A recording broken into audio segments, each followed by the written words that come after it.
Hai guys, selamat datang di channel Gereja Internet. Jangan lupa klik tombol subscribe dan nyalakan lonceng pemberitahuan supaya kamu bisa mendapatkan pengajaran setiap minggunya tentang kebenaran yang alkitabiah. Klik subscribe itu nggak bayar guys, tapi dengan klik subscribe kalian baru saja mendukung Gereja Internet supaya terus dapat berkembang di dunia YouTube. Jangan lupa like, comment, and share ya. Saya percaya bahwa tahun ini bukan tahun yang mudah bagi dunia, tapi bagi anak-anaknya yang tinggal dalam hadiratnya, saya percaya tahun ini tahun jarahan. Amin, saudara. Setiap kali orang Israel dikepung oleh musuh-musuhnya, maka itu berarti ada dua pilihan yang sebenarnya mereka hadapi. Pilihan yang pertama adalah kalau mereka tidak bersandar pada Tuhannya, mereka akan dikalahkan, mereka akan ditawan, dan mereka akan dihancurkan. Dan beberapa kali mereka mengalami itu. Tapi ketika mereka bersandar kepada Allahnya, saya mau katakan buat saudara, setiap serangan dan kepungan musuh itu berarti jarahan yang Tuhan sediakan bagi mereka. Ada dua macam orang Kristen, saya sering kali katakan. Yang pertama, orang yang hidup bergantung karena kerja keras, karena usaha, karena human effortnya, karena kemauan dan upaya manusiawinya. Tapi juga ada orang-orang Kristen yang hidup berdasarkan oleh karena anugerah Allah semata-mata. Di rumah saya anjurkan saudara baca dua pasal ini dari kitab Nabi Yesaya pasal 36 dan pasal 37. Ada kisah menarik tentang Raja Hizkia yang pada waktu itu diserang oleh musuhnya orang-orang Asyur. Nah, yang sangat menarik adalah pada waktu itu Hizkia dalam keadaan yang tidak berdaya. Bahkan Raja Asyur mengirim salah seorang pejabatnya dan berkata begini, "Kami berani bertaruh," dia berkata, "saya sediakan 2000 kuda, apakah engkau sanggup menyediakan penunggangnya?" Artinya mereka mau berkata, "Hizkia, kamu tidak punya mencukupi untuk satu pasukan diajak tempur." Artinya mereka mau berkata, bahkan 2000 orang yang sisa, tentaramu saja engkau tidak punya. Dan pada waktu itu yang luar biasa, ketika mereka mulai memaki-maki dan omongannya kotor dan kasar sekali, Hizkia berpesan satu hal kepada tentara dan kepada rakyatnya.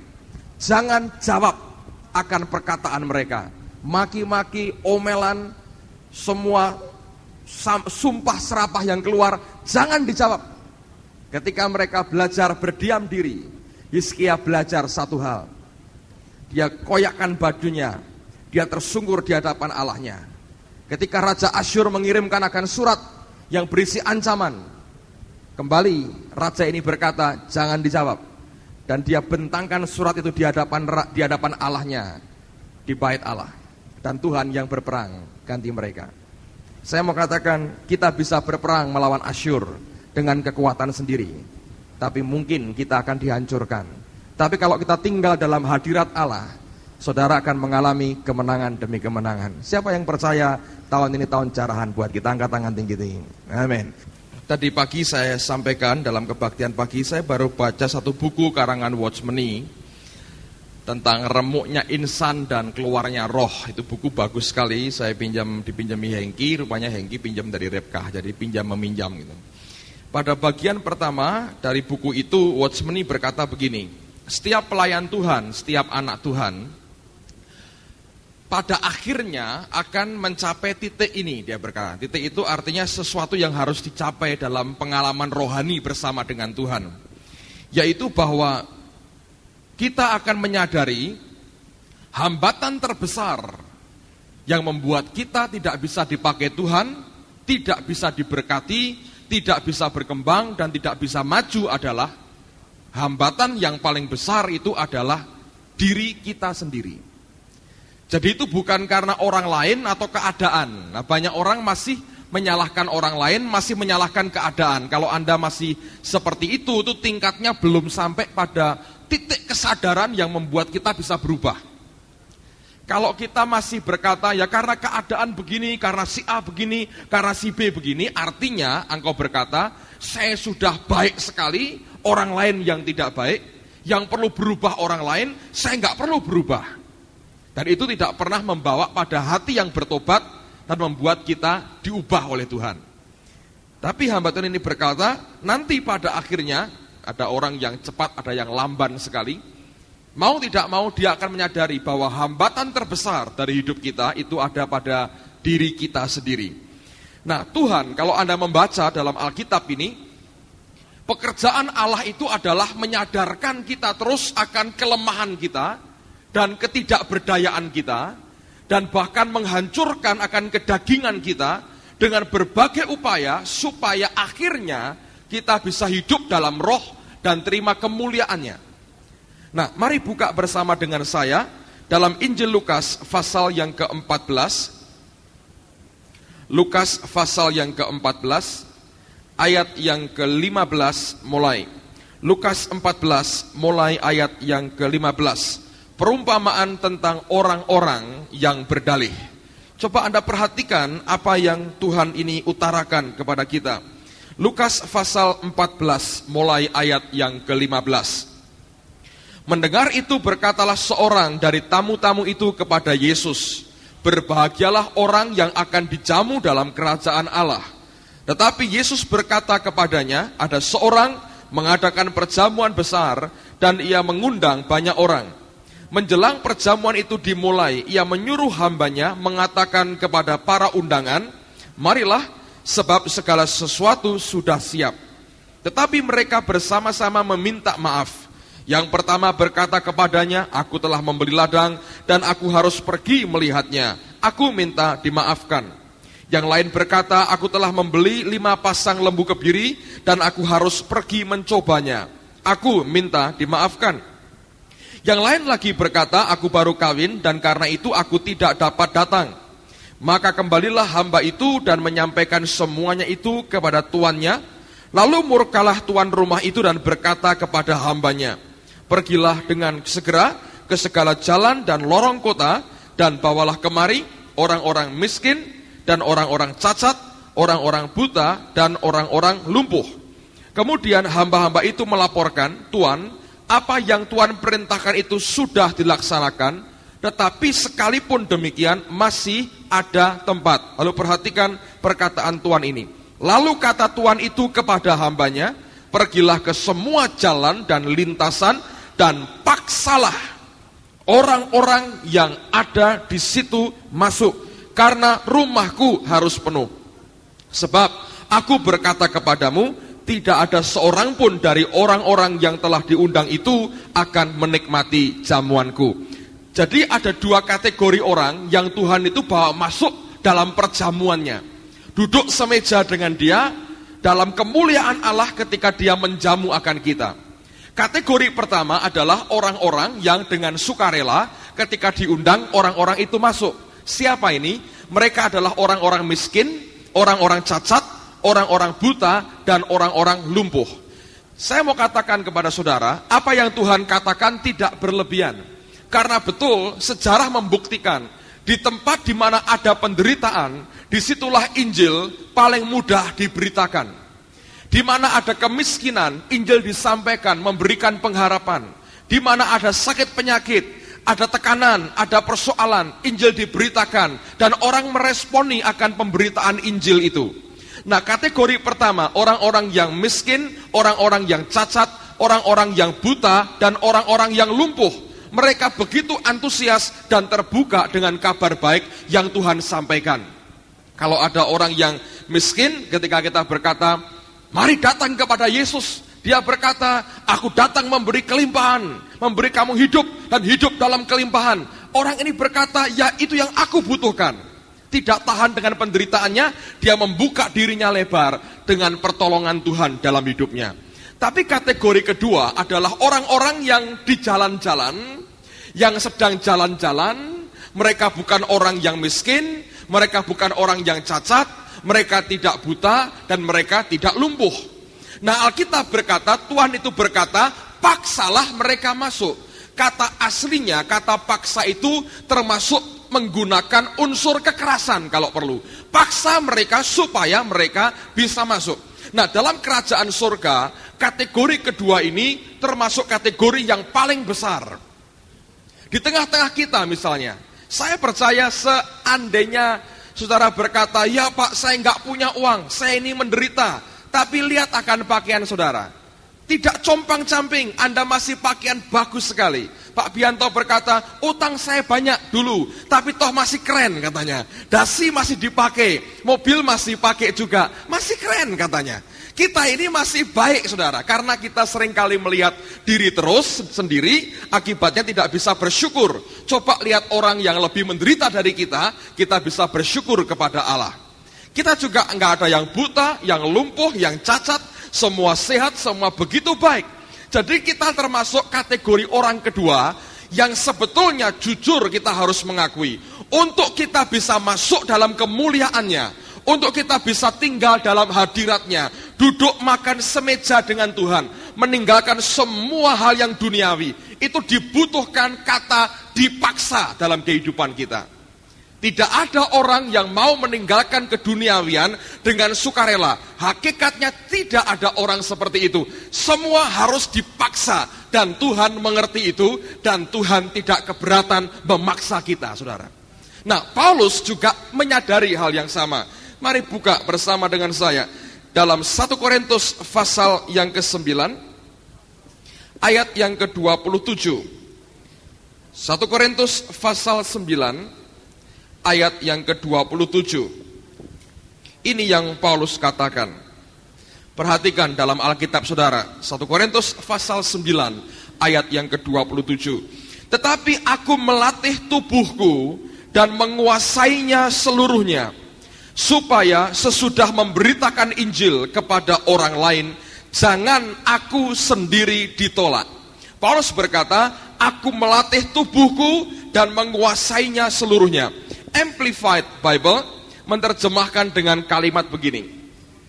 But like a boxer, seperti seorang petinju, boxer, I buffet my body, aku menghancurkan, menekan, menindas akan tubuhku sendiri. Artinya apa? Handle it roughly, discipline it by hardship. Aku menghandle akan tubuhku ini dengan kasar, dengan keras. Aku mendisiplin akan tubuhku ini juga dengan keras, hardship. Dia mendisiplin tubuhnya, dia menghandle akan tubuhnya dengan kasar, dia berkata. Kenapa? Dia berkata, supaya setelah aku memberitakan Injil kepada orang lain, I myself should become unfit. Yang dia takutkan, dia khawatir kalau sudah dia berkhotbah kepada orang lain, dia jadi tidak fit tubuhnya. Oleh karena itu dia mengumpamakan hidupnya seperti seorang boxer, petinju. Dia handle hidupnya, dia handle tubuhnya dengan kasar, dengan keras. Dia mendisiplin akan hidupnya. Nah, dalam surat Roma pasal yang ke-8, Anda boleh buka itu. Roma pasal yang ke-8 ayat yang ke-13. Paulus menjelaskan mengapa dia menghandle dengan kasar, mendisiplin dengan keras akan tubuhnya. Apanya yang akan dimatikan dari tubuhnya? Dia berkata begini, Roma 8 ayat yang ke-13. Sebab jika kamu hidup menurut daging, kamu akan mati. Tetapi jika oleh roh kamu mematikan perbuatan-perbuatan tubuhmu, kamu akan hidup. Amplified Bible mengatakan, for if you live according to the flesh, you will surely die. Kalau engkau ini hidup oleh karena kedaginganmu, maka sungguh engkau ini akan mati. But if through the power of the Holy Spirit, tapi jika lewat kuasa daripada Roh Kudus, you are habitually putting to death the evil deeds prompted by the body. Kalau dengan kuasa Roh Kudus secara habitually, sebagai kebiasaanmu, engkau mematikan keinginan buruk, keinginan jahat daripada tubuhmu atau dagingmu, you shall live forever. Maka kamu akan hidup selama-lamanya. Nah, Paulus berkata, dengan kuasa Roh Allah, Roh Kudus itu berkepentingan memberikan kebiasaan kepada kita untuk mematikan kemauan buruk daripada daging kita. Dan ini yang Paulus katakan, aku menghandle dagingku ini, tubuhku ini dengan kasar, dengan disiplin yang keras, supaya aku tetap fit dan tidak unfit katanya. Dan itu yang Tuhan maksudkan ketika dia berkata, untuk membawa kita masuk dalam kemuliaannya, tinggal dalam hadiratnya, meninggalkan semua keduniawian. Kita harus dipaksa, saudara. Nah, malam hari ini, saya minta konsentrasi yang ekstra buat saudara, karena saya ingin berikan contoh akan kehidupan tokoh dalam Alkitab. Orang yang dipaksa oleh Tuhannya, tapi akhirnya dia terpaksa menerima paksaan itu, karena dia mau walaupun terpaksa dipaksa, akhirnya orang ini terima kemuliaan. Siapa orang ini? Namanya adalah Simon dari Kirene. Saya minta Anda konsentrasi, baca Alkitab baik-baik. Saya bacakan rangkaian kisahnya, nanti lihat bagaimana kemuliaan Allah terpancar lewat bagaimana Tuhan memaksa kehidupan anaknya. Yang pertama, buka Matius 27 ayat yang ke-32. Matius 27 ayat yang ke-32. Saya tahu ini bukan hal yang mudah untuk kita dengan cepat menangkap akan kisah ini, tapi saya mau coba semaksimal mungkin, sesederhana mungkin saya ceritakan, sampaikan buat saudara. Ada beberapa teman yang tadi pagi dengar dan belum mengerti penuh. Nah, diulang lagi, dengar baik-baik. Matius 27 ayat 32. Ini sebetulnya begini saudara ya. Anda nanti, kok bisa melihat rangkaian ceritanya begitu Pak? Itu yang saya pelajari di sekolah di Undip selama 4,5 tahun itu. Data-data yang sepotong-sepotong, bagaimana dirangkum jadi satu, dikumpulkan sehingga membentuk story, kisah tersendiri. Kenapa Anda hari ini bisa dengar cerita tentang Gajah Mada, tentang Mojopahit? Apakah ada cerita yang berurutan? Tidak. Itu hasil dari prasasti-prasasti yang sepotong, dikumpulkan, dirangkaikan, lalu jadilah kisah itu. Jadi belajar sejarah itu seperti itu saudara. Nah, saya mau berikan firman Tuhan, tapi ngajar ilmu sedikit buat saudara, untuk bisa melihat akan rangkaiannya. Anda akan dibuat kagum oleh firman Tuhan, begitu gamblang menjelaskan buat kita. Saya minta Anda perhatian betul, karena ini bukan hal yang mudah, dan terbukti tidak semua orang tadi pagi bisa tangkap penuh apa yang saya sampaikan. Matius 27 ayat 32. Ketika mereka berjalan keluar kota, mereka berjumpa dengan seorang dari Kirene yang bernama Simon. Orang itu mereka paksa untuk memikul salib Yesus. Nah, sekarang dengar dulu saya baik-baik, dengarkan gini. Saya mau jelaskan begini, saudara.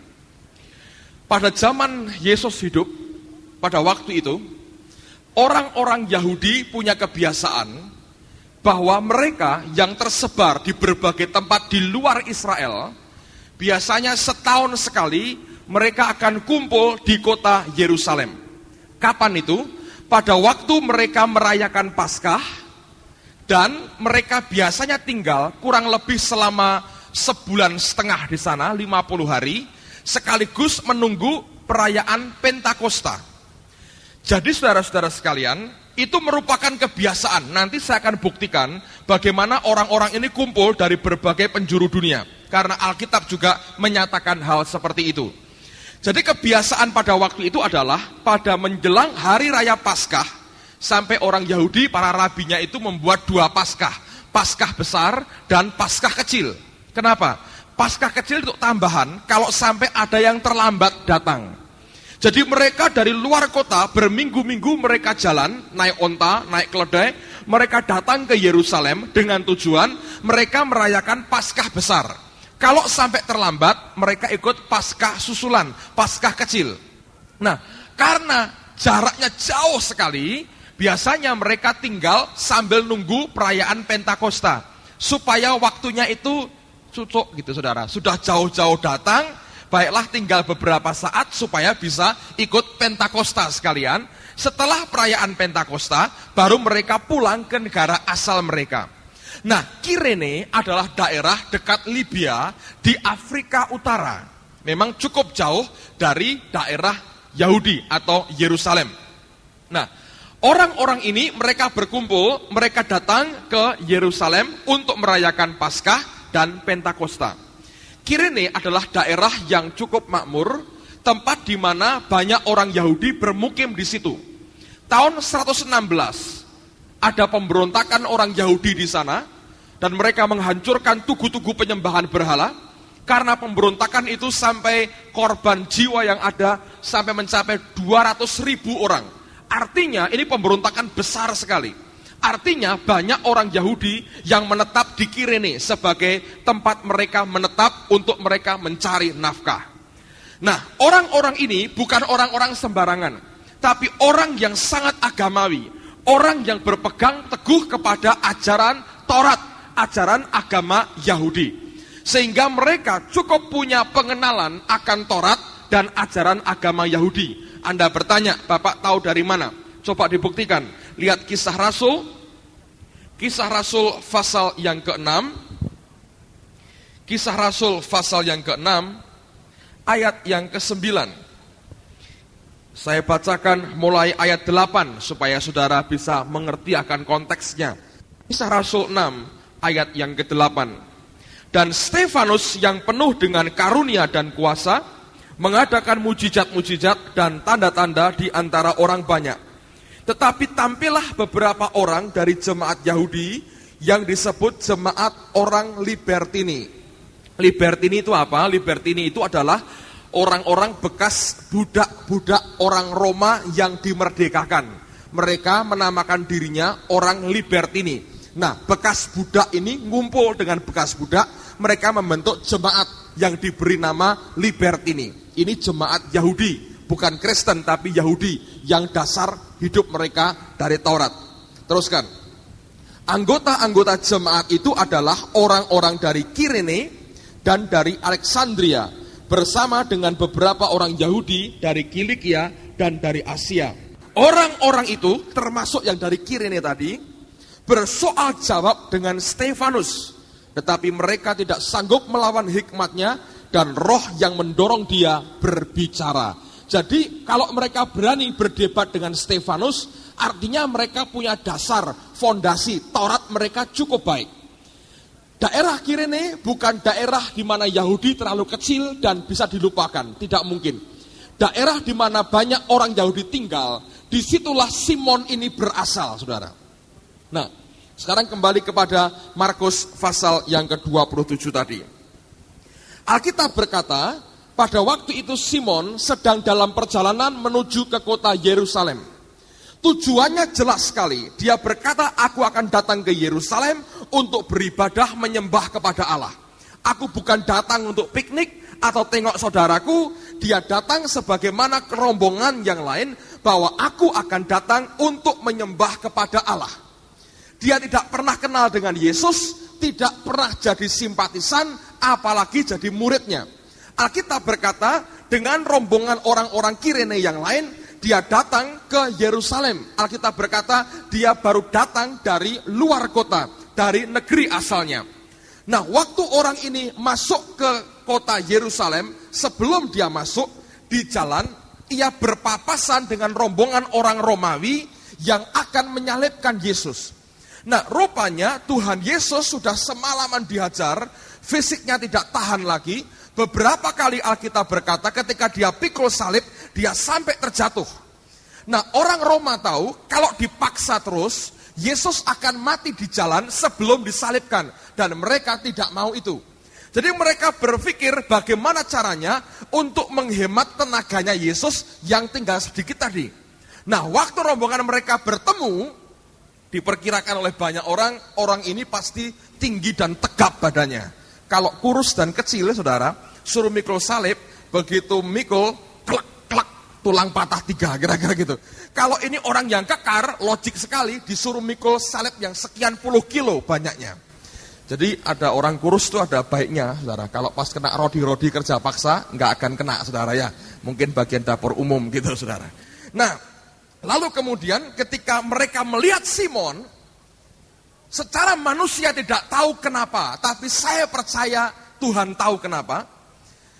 Alkitab berkata, orang-orang Roma ini menahan Simon dan dipaksa memikul salibnya Yesus.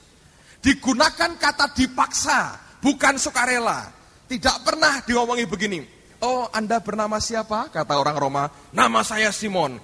Bisakah minta tolong memikul salib? Nggak ada begitu, saudara. Ya, atau tidak juga begini. Berapa ongkosnya mikul salib sampai Golgota? Per kilonya berapa rupiah? Nggak juga begitu. Alkitab berkata ditahan dan dipaksa. Itu bukan sesuatu yang sukarela, tapi terpaksa. Sekarang Anda bayangkan, bukan hanya dipaksa mikul salib, Lukas memberikan penjelasan yang lebih lengkap. Buka coba Lukas pasal yang ke-23. Lukas 23 ayat yang ke-26. Lukas 23 ayat yang ke-26. Alkitab berkata demikian. Ketika mereka membawa Yesus, mereka menahan, ini bukan sukarela, menahan seorang yang bernama Simon dari Kirene, yang baru datang dari luar kota. Lalu diletakkan salib itu di atas bahunya. Dia nggak mikul sendiri, dipaksa diletakkan di atas bahunya supaya dipikulnya. Lalu perhatikan, sambil mengikuti dia, mengikuti akan Yesus. Nah, dengar baik-baik. Ini celaka 15 kira-kira, saudara. Ini orang datang ke Yerusalem tujuannya beribadah. Murni hatinya berkata, aku mau menyembah kepada Allah. Anda bayangkan, motivasinya jelas, aku mau datang menyembah kepada Allah. Tapi sambutan Tuhan yang pertama, waktu dia memasukkan kakinya di Yerusalem, tidak seperti Daud. Ku masuki gerbangnya dengan hati bersyukur. Tidak berlaku buat Simon. Ketika dia baru menginjakkan kakinya di Yerusalem, dia pikir akhirnya aku sampai juga, aku mau menyembah kepada Allah. Tuhan yang mau disembah sudah menyambut dia dengan hangat. Apa itu? Dipaksa pikul salib. Alkitab nggak berkata, lalu Simon mengangkat salib itu. Oh tidak, saudaraku. Ditahan dan salib itu orang lain yang meletakkan di atas bahunya. Kira-kira ngomel nggak, saudara? Ngomel. Kalau bisa bahasa roh kira-kira wah gitu. Dalam nama Yesus ini semua tekanan keluar. Bukan keluar tambah berat nekan hidupnya, saudara. Jadi Anda bisa bayangkan tertekannya seperti apa. Dipaksa, dan bukan cuma dipaksa mikul. Alkitab berkata mengikuti Yesus, artinya jalan di belakang Yesus. Nah, Yesus saja jalan sudah susah, saudara. Sempoyongan. Selangkahnya aja perlu mujizat, ngerti gak? Beratnya luar biasa. Sudah gak nahan tubuhnya sendiri. Artinya Yesus jalan pelan-pelan. Gak mungkin Tuhan ketika dipikul salibnya, nah aku bisa lari sekarang. Enggak, saudaraku. Dia jalan pelan-pelan, sangat pelan-pelan. Nah, ini orang suruh mikul di belakang Yesus yang jalan begitu slow, begitu pelan. Itu jengkelnya sampai sini kira-kira, saudara. Ambil contoh beginilah. Ini ada speaker monitor Yamaha, saya nggak tahu berapa kilo. Saya minta seorang teman misalnya ya, coba angkat speaker ini. Mungkin kuat, saudara. Dia angkat, bawa ke ujung sana. Kalau tempat ini tanpa hambatan, dia angkat, langsung dia lari. Makin cepat dia sampai, makin ringan. Makin sambil lari, makin ringan dia. Tapi kalau ini penuh dengan orang, angkat, dia harus membuka jalan sendiri. Itu penderitaan, saudara. Kalau nggak percaya dicoba. Di rumah cari barang apa yang 20 kilo gitu, bawa itu, sambil jalan di belakangnya, di belakang orang buta. Itu aja. Orang buta jalan, Anda angkat di belakang orang buta, ikuti kemanapun dia pergi. Nanti kan susahnya, ini pegelnya seminggu gak hilang, saudaraku. Kenapa? Karena makin pelan dia jalan, beban ini makin kerasa. Ngerti? Makin cepat, bebannya makin cepat hilang. Kalau boleh dia bisa lari, dia banting salib itu, dia pergi dan tidak ada urusan lagi. Tapi Alkitab tidak berkata demikian. Kembali saya ajak Anda berpikir. Datang ke Yerusalem dengan tujuan menyembah kepada Allah. Aku mau beribadah, aku mau tersungkur di depan kaki Tuhan, Paskah dan Pentakosta. Orang yang saleh merindukan saat seperti ini. Apakah Allah tidak tahu hati Simon? Oh, Allah ngerti persis. Ini orang mau datang menyembah kepadaku. Dan Tuhan menyambut dia dengan begitu hangat. Dengan apa? Salib. Dan dia harus ikut Yesus sampai ke Golgota. separuh jalan nggak boleh, korting tidak ada. Harus dipikul dan terus naik ke Golgota. Saudara, apa yang terjadi? Alkitab tidak mengisahkan apapun, tapi saya percaya dia naik sampai ke Golgota, ke Bukit Tengkorak. Mungkin ya, menurut saya, dia banting ini. Hatinya ngomel. Kenal aja tidak. Dulur CJ, sanak ora, kon mikul salib. Ngomel-ngomel tak? Ini penjahat, dia yang berbuat, aku yang kena akibatnya. Dia berdoa, ya Tuhan, singkirkanlah persoalan daripadaku. Tuhan diam saja. Ya Tuhan, aku berdoa dalam nama Tuhan. Dalam Tuhan sebelum dalam namamu aku berdoa, katanya. Buang ini beban dalam hidupku. Ini laknat, ini kutuk. Salib itu kematian yang paling hina. Aku kena penghinaan yang besar.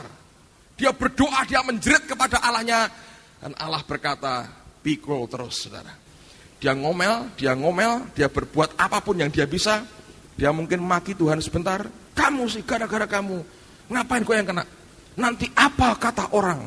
Coba lihat, kalau orang kiri nih nanti lihat aku.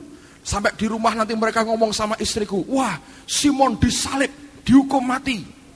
Coba, anakku dianggap pengkhianat. Nanti keluargaku ngomong apa? Waduh, Simon bukannya menyembah Tuhan Paskah, malah mati konyol di Yerusalem. Apa kata orang? Karena biasanya berita yang separuh benar, seperempat benar, itu paling laris. Yang full benar malah nggak laku. Berita yang 10% benar, laku keras. Yang 0,1% benar, paling keras. Yang tidak benar, sangat laku keras, saudaraku. Itu dunia begitu. Apa kata orang? Ini penderitaan, ini tekanan, lecet semua bauku, dipaksa, ditekan sama orang Roma, lambat sedikit tusuk sama tombak. Gimana? Ngomel, tapi tetap toh sampai naik ke Golgota. Mungkin dia banting, saudara. Tapi saya beritahu, saudara, setiap orang yang jumpa dengan Yesus, orang itu akan berubah hidupnya. Kalau dia mau diubah oleh Tuhannya. Dan dia ngomel, mungkin ngobrol, mana aku yang kena ini, begini, kira-kira begitu, saudara. Lalu kemudian tidak mungkin disangkali, seluruh Yerusalem, mata mereka tertuju pada Golgota. Mereka semua menyaksikan fenomena gejala alam yang aneh. Pada saat Yesus menjelang saat kematiannya, bumi begitu gelap gulita. Dan mereka menyaksikan anak manusia menyerahkan nyawanya. Dan mereka mendengar tirai bait Allah terbelah dua. Dari atas sampai bawah terbelah dua. Dan mereka menyaksikan ruang maha suci terbuka.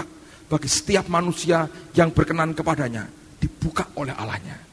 Dan gejala itu tidak mungkin tidak orang seluruh Yerusalem mengerti akan hal itu. Selama 3 hari itu pemberitaan terus berjalan. Ada orang berkata dia penjahat. Ada orang berkata dia nabi. Ada orang berkata dia Mesias. Ada orang berkata dia adalah hamba Tuhan. Ada orang berkata dia adalah Allah sendiri. Semua orang bicara tentang Yesus.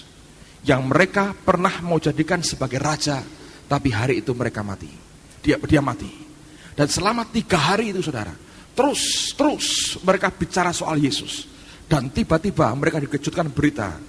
Yesus yang mati dikatakan bangkit dari antara orang mati. Kuburnya kosong dan seluruh Yerusalem tahu itu. Anda bertanya, dari mana Bapak tahu seluruh Yerusalem tahu? Buka bersama dengan saya. Lukas pasal yang ke-24. Lukas 24 ayat 13. Lukas 24 ayat yang ke-13. Pada hari itu juga 2 orang dari murid-murid Yesus pergi ke sebuah kampung bernama Emmaus yang terletak kira-kira 7 mil jauhnya dari Yerusalem. Dan mereka bercakap-cakap tentang segala sesuatu yang telah terjadi. Ketika mereka sedang bercakap-cakap dan bertukar pikiran, datanglah Yesus sendiri mendekati mereka, lalu berjalan bersama-sama dengan mereka. Tetapi ada sesuatu yang menghalangi mata mereka, sehingga mereka tidak dapat mengenal dia.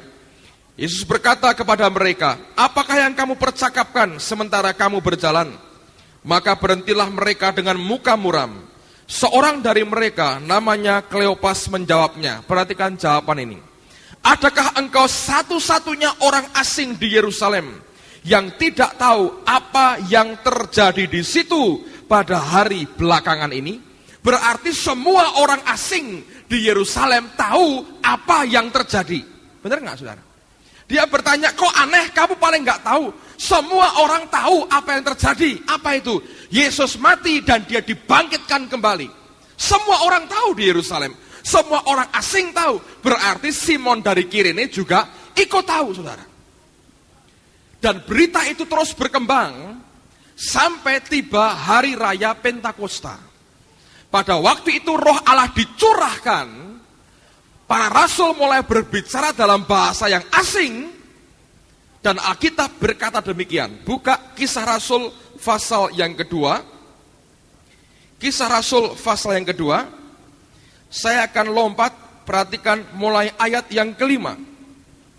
Kisah Rasul pasal 2, mulai ayat yang kelima. Waktu itu di Yerusalem, diam orang-orang Yahudi yang saleh dari segala bangsa di bawah kolong langit. Perhatikan, kenapa mereka diam di situ? Karena mereka merayakan Paskah dan Pentakosta. Semua yang saleh kumpul di Yerusalem. Ayat yang ke-6. Ketika turun bunyi itu, berkerumunlah orang banyak. Mereka bingung karena mereka masing-masing mendengar rasul-rasul itu berkata-kata dalam bahasa mereka sendiri. Mereka semua tercengang-cengang dan heran, lalu berkata, bukankah mereka semua yang berkata-kata itu orang Galilea? Bagaimana mungkin kita masing-masing mendengar mereka berkata-kata dalam bahasa kita sendiri, yaitu bahasa yang kita pakai di negeri asal kita.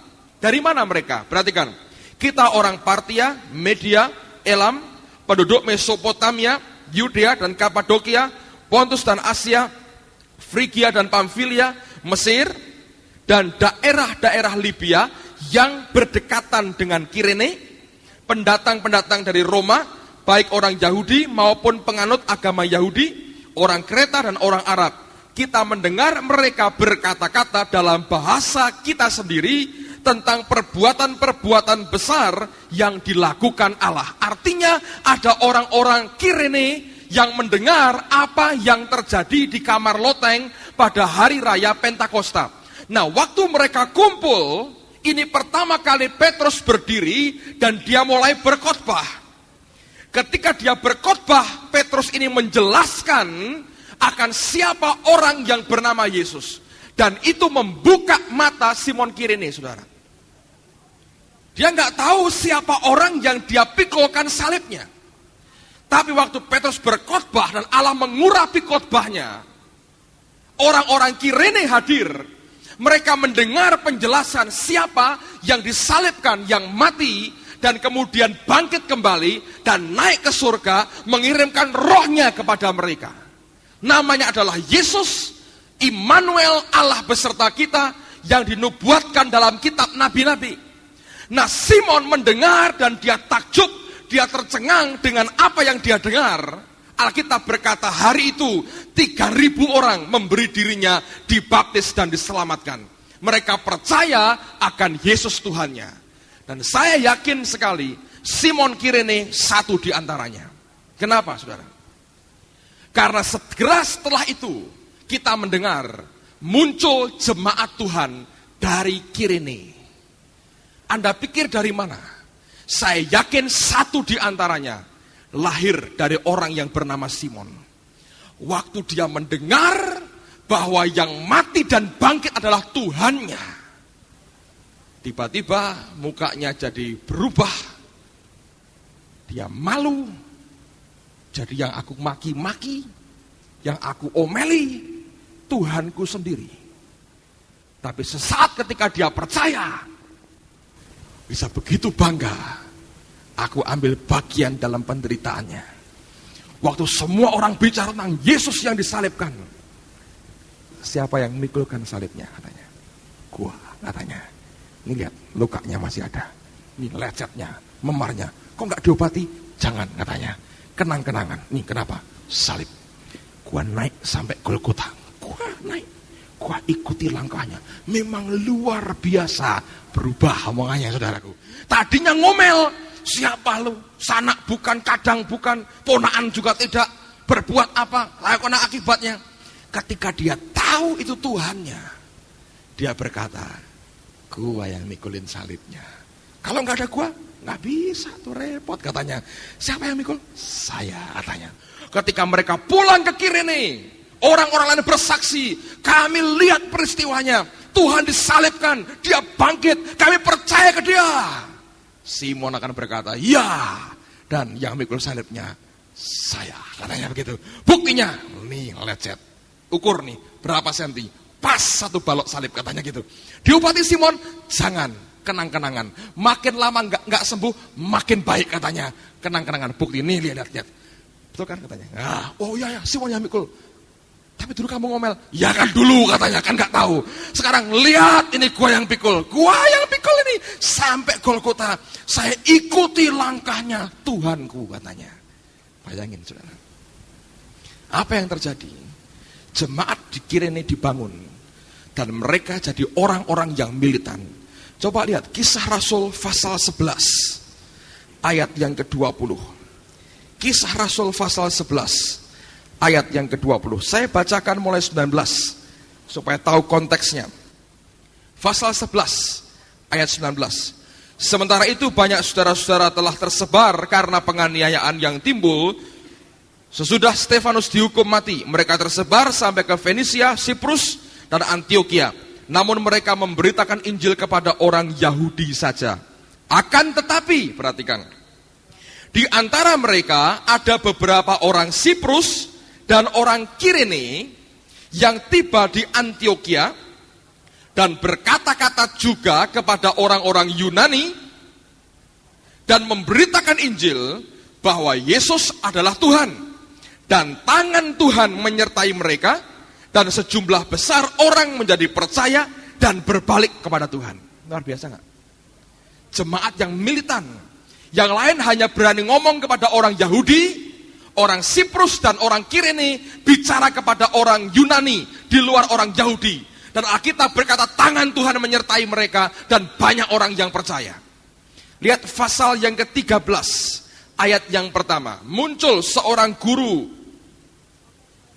Pasal 13 ayat pertama, pada waktu itu dalam jemaat di Antioquia ada beberapa nabi dan pengajar, yaitu Barnabas dan Simeon yang disebut Niger, dan Lukius orang Kirene, dan Menahem yang diasuh bersama dengan raja wilayah Herodes dan Saulus. Muncul nabi dan pengajar di antara mereka, namanya Lukius, itu orang Kirene.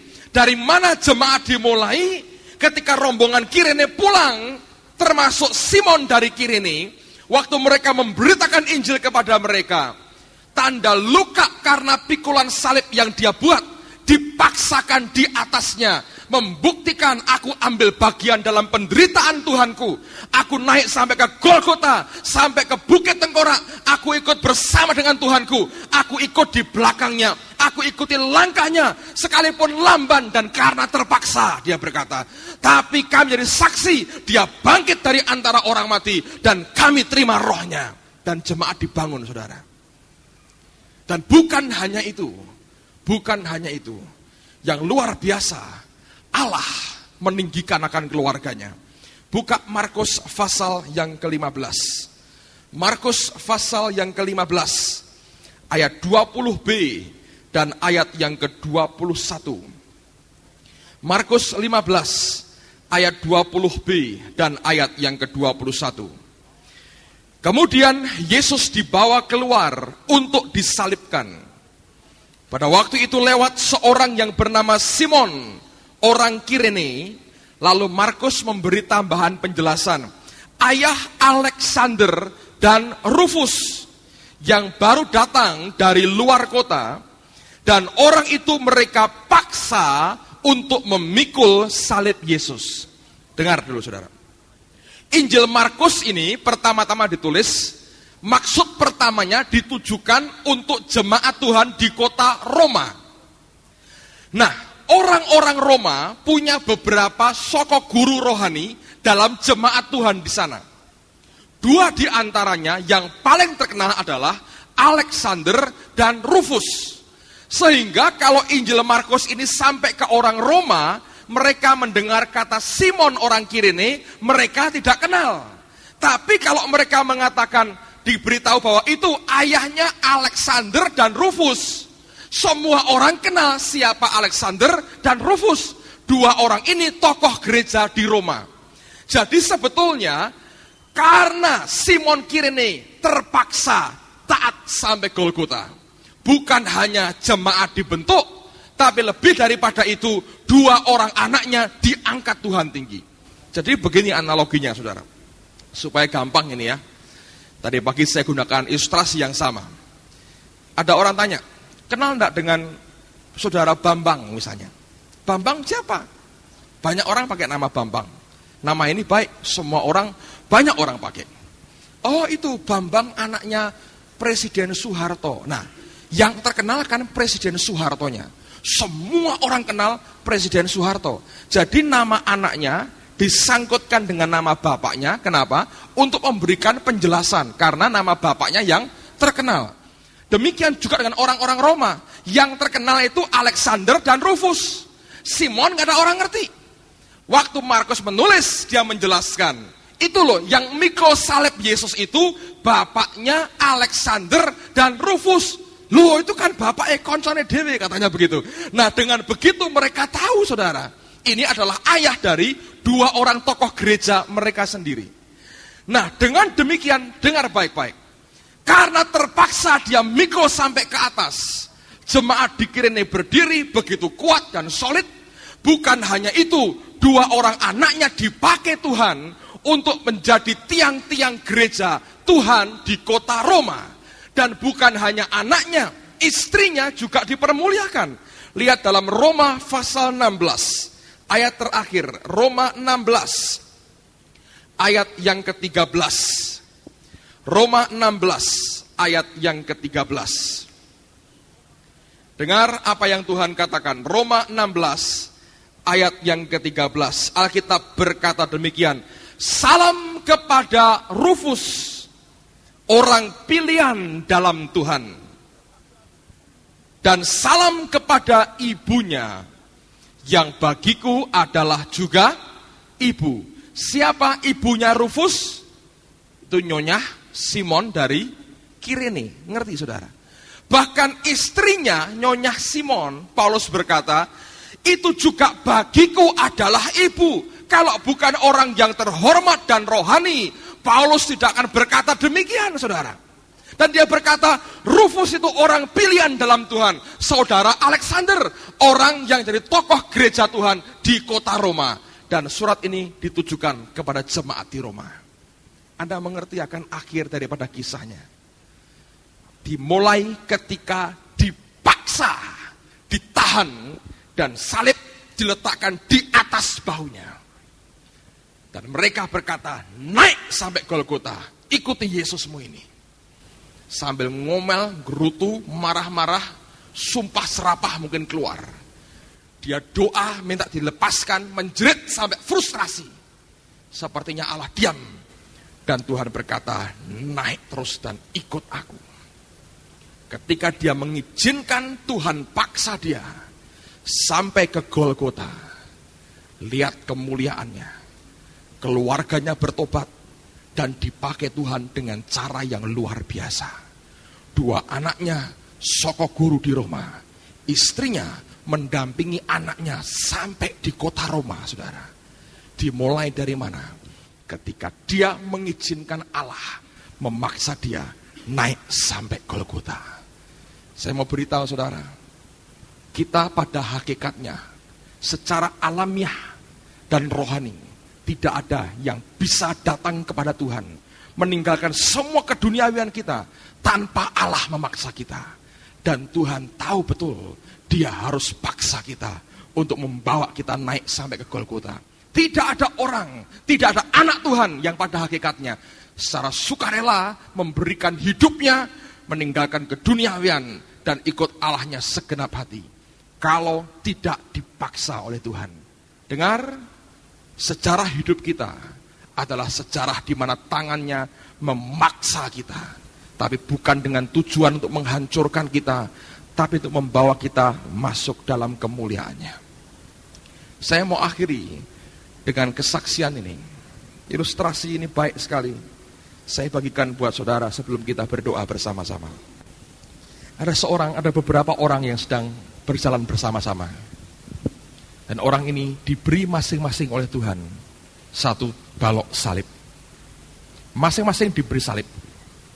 Dan Tuhan berkata, naik ke gunung sana. Pikul salib ini dan naik ke gunung. Lalu kemudian ketika dia mulai naik ke gunung, makin lama makin berat. Dan lama-lama makin berat, makin berat, makin berat, dan makin berat. Yang seorang berkata, aku mau bertahan. Betul ini berat, aku mau bertahan. Dia paksa dirinya, dia seret terus salib ini. Orang kedua berkata, untuk apa diberi hikmat kalau tidak dipakai? Untuk apa mikul berat-berat, toh akhirnya sampai juga ke atas. Dia ambil gergaji, dia pikir, aku mau lembutkan dulu ini salibku. Dia potong bagian-bagian yang tajam, dia pasah sampai halus. Terus dia coba lagi, tidak terlalu sakit katanya. Dia jalan lagi. Ketika makin naik, makin naik, makin naik.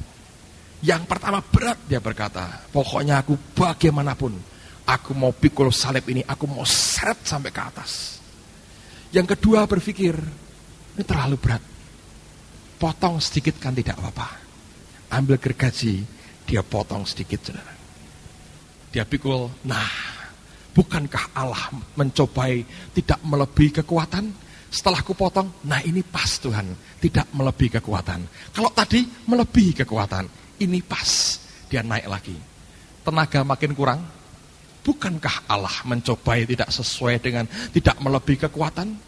Tenagaku makin berkurang, harus ku potong lagi supaya tidak melebihi kekuatanku. Dia potong lagi, saudaraku. Yang satu diseret terus sampai ke atas. Setelah jalan lagi sekian kilo, yang kedua berkata begini, tenaganya makin habis lagi. Aku harus minum dulu. Makin minum, makin berkeringat banyak. Makin lelah dia. Bukankah Allah mencobai tidak melebihi kekuatan? Kekuatanku makin kurun, berarti salibku harus makin ringan. Dia potong lagi, saudara, salibnya. Ini baru pas. Dia jalan lagi, saudara. Ketika sampai di ujung, saudara, ternyata yang mereka hadapi adalah jurang. Dan di balik jurang itu ada satu dataran yang begitu indah dan mulia. Dan barang-barang berharga yang begitu mulia tersedia di sana. Lalu malaikat Tuhan menjaga barang itu. Orang pertama yang bawa salib yang begitu berat, dia seret. Dia berkata, malaikat, beri aku jembatan. Aku mau nyebrang ke sana. Malaikat berkata, aku tidak punya jembatan. Lah bagaimana aku bisa ke sana? Malaikat berkata, engkau yang punya jembatan. Aku tidak punya. Yang aku bawa-bawa ini cuma salib. Aku seret terus dari tadi. Malaikat berkata, itu jembatannya. Itu jembatannya. Pakai sebagai jembatan. Kemudian dipakai sebagai jembatan. Dan dia mulai berjalan. Ketika dia sampai ke seberang, jembatan salib itu lenyap. Lalu orang yang kedua tertinggal karena sibuk motong, saudaraku. Dia pikul lagi. Dan sampai ke jurang yang sama. Dia lihat luar biasa. Dia teriak yang sama, malaikat, beri aku jembatan. Aku mau ke sana. Malaikat berkata, sorry, gak ada jembatan di sini. Lah bagaimana si A bisa ke sana? Dia nyebrang sendiri. Pakai apa? Pakai salibnya. Lah saya bagaimana? Salibmu itu jembatan yang dia beri. Coba pakai sebagai jembatan. Waktu dia angkat, gak cukup katanya. Aku sudah potongi beberapa kali. Malaikat bilang, sorry, gak ada bahan lain. Hanya itu yang ada. Banyak orang, saudara, potongi salib, bukan cuma dipotongi, dicuili salib itu. Jadi kecil di leher kita. Gak dosa, saudara, gak dosa. Dicuili, kecil dari sini. Tapi ketika salib yang sebenarnya datang, engkau berkata, jangan gitu dong Tuhan. Aku tengking salib ini keluar dalam nama Yesus. Itu jembatan, saudara. Ngerti? Simon Kirene itu dipaksa. Nanti keluarganya dipermuliakan. Pagi ini, saya tidak tahu sudah berapa meter yang kau potong. Memang artinya lebih berat, saudara. Tapi itu jembatan menuju kepada kemuliaan. Amin, saudara. Ayo kita berdiri bersama-sama. Berdiri bersama-sama.